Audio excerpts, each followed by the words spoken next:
আজকে আমি আপনাদের এমন একটা দেশি বন্দুক তৈরি করে দেখাবো যেটা বাঁশের কঞ্চি দিয়ে আমাদের গ্রামে বানানো হয় এবং এটা কিন্তু বন্দুকের মতো বিকট শব্দ করে ফোটে এবং সাউন্ড দিয়ে ধোঁয়াও বের হয়। সো আজকে আমি আপনাদের এরকম টাইপের একটা গুলি বা দেশি বন্দুক যেটাই বলি না কেন এটা বানিয়ে দেখাবো। তো চলুন এবার আমাদের দেশি গুলি বানানো শুরু করি।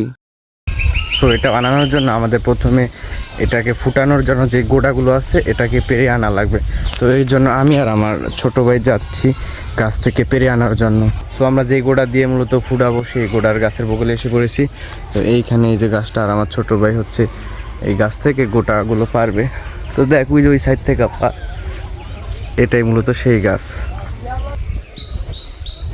আর এগুলো আগে পারার মেন রিজনটা হচ্ছে এগুলোর সময় অনুযায়ী এই গোড়াগুলো বড় বা ছোট হয়ে থাকে। যদি বড় হয় তাহলে সেই অনুযায়ী আমাদের যে ফটেক বা আমরা যে গুল্লি বলি সেটাকে বানাতে হবে, আর যদি ছোট হয় তাহলে সেই অনুযায়ী আমাদের বানাতে হবে। এর জন্য মূলত আগে এটাকে পেরে এনেছি, এরপর দেখে কিভাবে বানাতে হয় সেটা বানাবো। আর গাছে অনেক লাল উল্লাসী। তো যাই হোক, এইগুলো নিয়ে বাসায় এসে আমরা বন্দুক বানানোর কাজে লেগে পড়লাম, কিন্তু কিছুক্ষণ পর দেখি বৃষ্টি শুরু হয়ে যায়। তো ফটেকের গোড়াগুলো পেরে আনার পর প্রচুর পরিমাণে ঝুম বৃষ্টি শুরু হয়েছে। তো এর মধ্যে আর ভিডিওটা বানানোর সুযোগ পাইনি, তো আমি চলে এসেছি গোসল করতে। তো সম্ভবত কালকে এই ফটেকটা বা দেশি বন্দুক যেটাই বলি না কেন এটাকে কালকে বানাবো, এরপর আপনারা ভিডিওটা পাবেন। তো আমরা বর্তমানে দাও নিয়ে একটা বাজারের বগলে চলে এসেছি। এখান থেকে আমাদের একটা কঞ্চি কাটা লাগবে, আর এটা দিয়ে মূলত আমাদের গুলিটা হবে। এখান থেকে এটা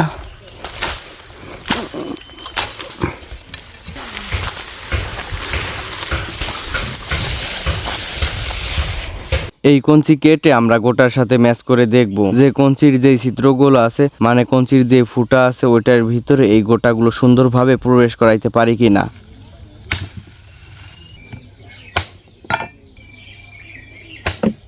তো আমরা 2-3টা কঞ্চি কেটে এটার ভিতরে প্রবেশ করায় দেখলাম, কিন্তু একটার সাথেও ম্যাচ করতেছে না। তো অবশেষে আমরা একটা পেলাম এবং এটার ভিতর দিয়ে সুন্দরভাবে গোটাগুলো প্রবেশ করাইতে পারতেছি। তো দেখেন এটার ভিতর দিয়ে সুন্দরভাবে এই গোটাগুলো যাইতেছে। এরপর আমাদের এই দেশি বন্দুক বানানোর জন্য একটা হালতির প্রয়োজন হবে। তো এখন আমাদের বাঁশের এই জায়গায় চলে আসতে হবে, দেন এইখান থেকে এরকম চিকন চিকন দেখে এগুলোকে কেটে নিতে হবে। সো এটা একটু চিকন দেখে আমাদের কেটে নিতে হবে, যাতে আমরা যেই দেশি বন্দুকটা বানাইছি ওইটার ভিতর দিয়ে স্মুথলি যাওয়া আসা করতে পারে।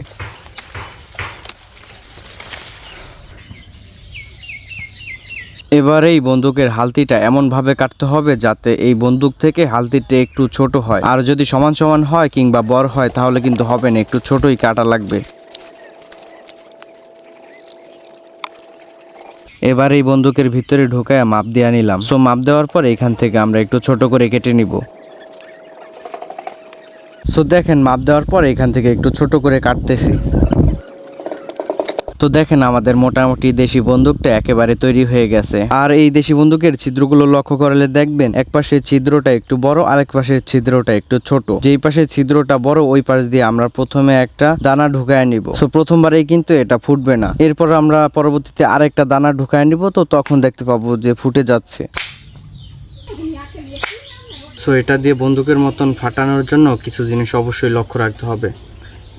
প্রথমে একটা গোটা এইভাবে দিয়ে দিব, তারপর এমনি দিব, প্রথমটা ফাটবে না।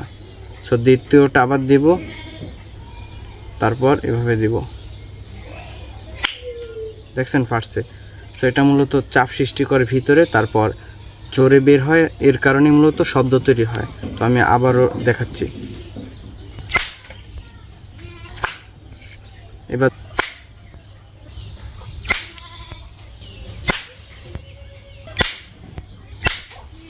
সো আপনারা চাইলে এই জিনিসটা আরও বড় তৈরি করতে পারেন, সেই ক্ষেত্রে হয়তো বা দেখতে একটু সৌন্দর্য হবে আর শব্দটা একটু বেশি হইলেও হইতে পারে, আমি শিওর না।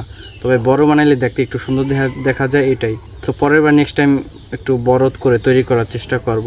বন্ধুরা আজ এই পর্যন্তই। ভিডিওটি কেমন লাগলো তা অবশ্যই কমেন্ট করে জানাবেন।